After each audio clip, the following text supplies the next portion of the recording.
রাজ্যে বন্যা পরিস্থিতি, একাধিক জায়গায় বন্যা কবলিত, জলে ভাসছে গোটা বাংলা।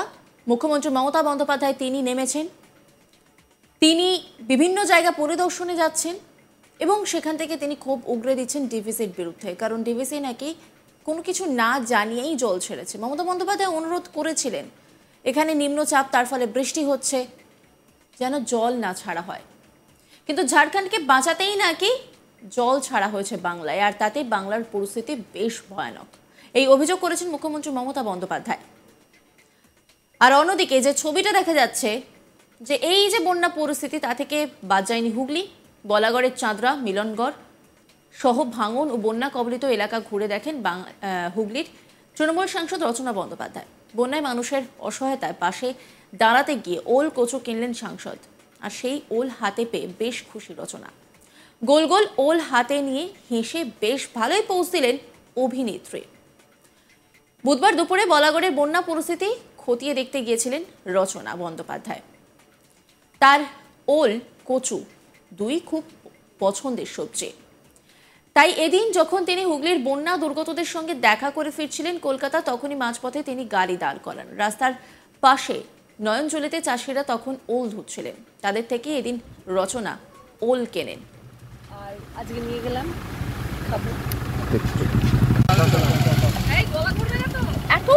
এত ওল কি হবে, একটা থাক, একটাই যথেষ্ট। টাকা দিয়ে দাও, টাকা দিয়ে দাও, ওদিক থেকে টাকাটা নিয়ে নাও। দিদি ওল কিনলেন, কেমন লাগলো? খুব ভালো, এত সুন্দর এখানে ওলের চাষ হচ্ছে। ওল কিনলাম, ওল খেতে ভালোবাসি। প্রাকৃতিক সৌন্দর্য খুব সুন্দর এই জায়গা, খুব সুন্দর। হুগলি তাই জন্যই ফেমাস। মানে এর আগে ওল খাওয়া হয়েছে? হ্যাঁ, বাড়িতে প্রচুর খাই। আর আজকে নিয়ে গেলাম খাবো।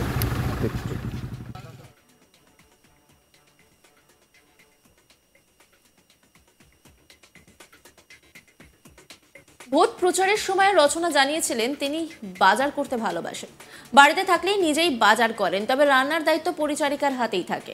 যেহেতু রচনা মাছ প্রেমী, তাই মাছও নিজে যাচাই করেই কিনতে ভালোবাসেন। সাংসদের সামনে নিজেদের সমস্ত সমস্যার কথা তুলে ধরেন গ্রামবাসীরা। গঙ্গার ভাঙন তলিয়ে গেছে বাড়ি, পার ভেঙেছে প্রতিনিয়ত, ভাঙনের আতঙ্কে দিন কাটে গ্রামবাসীদের।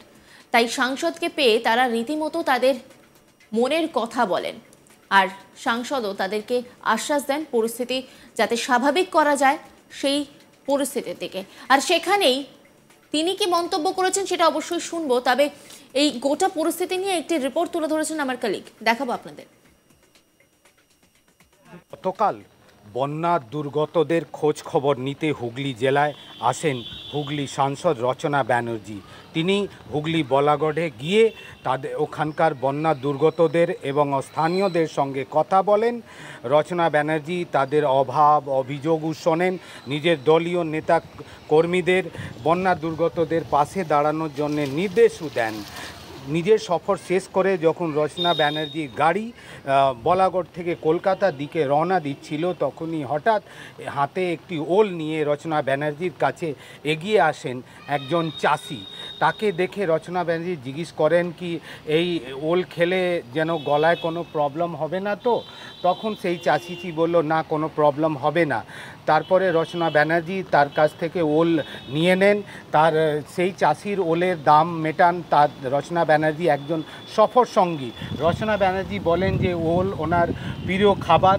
রচনা ব্যানার্জি কিন্তু সেই চাষির কাছ থেকে জানতে চান প্রচুর চাষ কেমন হচ্ছে। তারপরে তিনি হাসি মুখে তার কাছ থেকে ওল নিয়ে কলকাতার দিকে রওনা নিয়ে যান।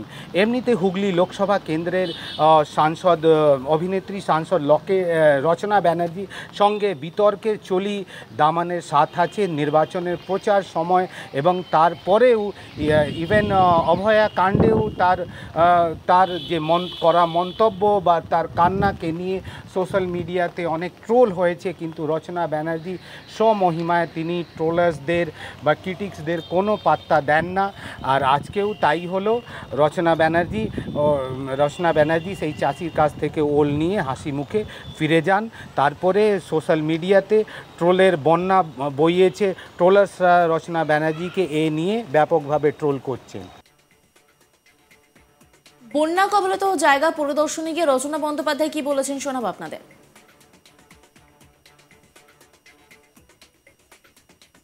আশা এবং মানুষের যে কি দুরবস্থা এই মুহূর্তে এখানে, এবং শুধু বন্যা নয়, গঙ্গার ভাঙনের যে কত কত মানুষের ঘর বাড়ি চলে যাচ্ছে, সেটা আরো একবার আমি এখানে সে প্রত্যক্ষদর্শী হলাম। কারণ আমি যখন প্রচারের সময় এসেছিলাম, আমি যেই জায়গায় দাঁড়িয়েছিলাম, যেই জায়গায় দাঁড়িয়ে আমি সব দেখেছিলাম, সেই জায়গাটা এখন আর নেই। তার পাশে একটা মন্দির ছিল, সেই মন্দিরটা নেই। মানে 3 মাস আগের ঘটনা বলছি। 3 মাসের মধ্যে 4-5টা বাড়ি চলে গেছে, মন্দির চলে গেছে, রাস্তা চলে গেছে, এতগুলো মানুষ ঘর ছাড়া হয়ে রয়েছেন। মানে অভাবনীয় একটি দৃশ্য এবং খুবই বেদনাদায়ক। এর যে কি করে যে এটা কি করণীয়, এটা কিভাবে কি করা যায়, সেটার জন্য এখন বিশাল বড় একটা লড়াই। কারণ আমি অলরেডি লাস্ট টাইম যখন পার্লামেন্ট সেশন আমার হয়েছিল, আমি সাংসদ হিসেবে সেখানে এই কথা তুলেছিলাম যে গঙ্গার ভাঙন বলাগড় নিয়ে ব্যবস্থা করুক সেন্ট্রাল। কারণ এটা সেন্ট্রালের হস্তক্ষেপ ছাড়া আমরা কিছু কাজ করতে পারবো না। কারণ এটা বিশাল বড় একটা কাজ, সেখানে সেন্ট্রাল পাশে যদি না থাকে তাহলে আমরা এই কাজ করতে পারবো না, সম্ভব হবে না আমাদের পক্ষে করা। কিন্তু এটা একটা বড় কাজ, যেটা নিয়ে এখন এবারে আবার আমি এসে দেখে গেলাম। আবার আমি যখন যাব দিল্লিতে, আমি নিশ্চয়ই আবার চেষ্টা করব যাতে উচ্চ জায়গায় গিয়ে এই কথাটা তোলা যায় এবং এই নিয়ে যাতে মানুষ ভাবেন এবং চিন্তা করেন এবং আমাদের পশ্চিমবাংলার হুগলি জেলার পাশে মানুষ থাকেন সেটার জন্য। এবং এই এরিয়াতে যে এলাম মিলনপুরে, না আমি তো কলকাতায় ছিলাম না, আমি আসলাম পরশুদিনকে এবং আসার সঙ্গে সঙ্গে আমি এখানে এসেছি। জল যদিও কমে গেছে, কিন্তু তারপরে আমি মানুষের পাশে এসেছি যাতে তারা যাতে ভালো থাকে, তাদের জন্য কিছু ত্রাণের ব্যবস্থা করা হয়েছে, যারা ঘর বাড়ি যাদের ভিজে গেছে, যাদের মাটি ঘর নেই, তারা যাতে অসুবিধে না পড়ে, বাচ্চাদের যাতে খাওয়া দাওয়ার অসুবিধে না হয়, সেই জন্য আমার এখানে আসা এবং সব মানুষের পাশে থাকাই আমার দায়িত্ব, কর্তব্য। এবং সেই জন্যই আজকে এখানে এসেছি যাতে আগামী, আমি তো তাই ভাবছিলাম যে যেখানে এত নিচু গ্রাম এবং সেখানে এতখানি জল ছিল, সেখানে তো সাপের উপদ্রব থাকবেই। এবং তার জন্য যা যা ব্যবস্থা নেওয়া উচিত সেটার জন্য আমি এখানকার যারা আমাদের জেলা সভাপতিরা রয়েছেন, ব্লক সভাপতিরা রয়েছেন, তাদের সবাইকে আমি অনুরোধ করেছি যাতে মানুষ যাতে সুস্থ থাকতে পারেন, সেটা হচ্ছে সব থেকে বড় কথা। জল যদিও কমে গেছে, কিন্তু তারপরেও মানুষের থাকার মতন ব্যবস্থা থাকতে হবে যাতে মানুষ সুস্থভাবে থাকতে পারেন। তার জন্য মুখ্যমন্ত্রী জানিয়েছেন এটি ম্যানমেড, সেখানে ডিবিসি জানাচ্ছে আমরা জানিয়েই জল ছেড়েছি, কি বলবেন? দেখুন, যেটাই হয়েছে সেটা খুব খারাপ হয়েছে, আমার সেই ব্যাপারে কোনো মন্তব্য করার নেই। মুখ্যমন্ত্রী যেটা বলছেন, সবসময় মুখ্যমন্ত্রীর কথা আমরা ধার্য করে চলি এবং তিনি আমাদের গুরুজন মানুষ, তাকে আমরা সম্মান করে চলি। তিনি যখন কোনো বক্তব্য করেন, তিনি অনেক ভেবেচিন্তে বক্তব্য করেন।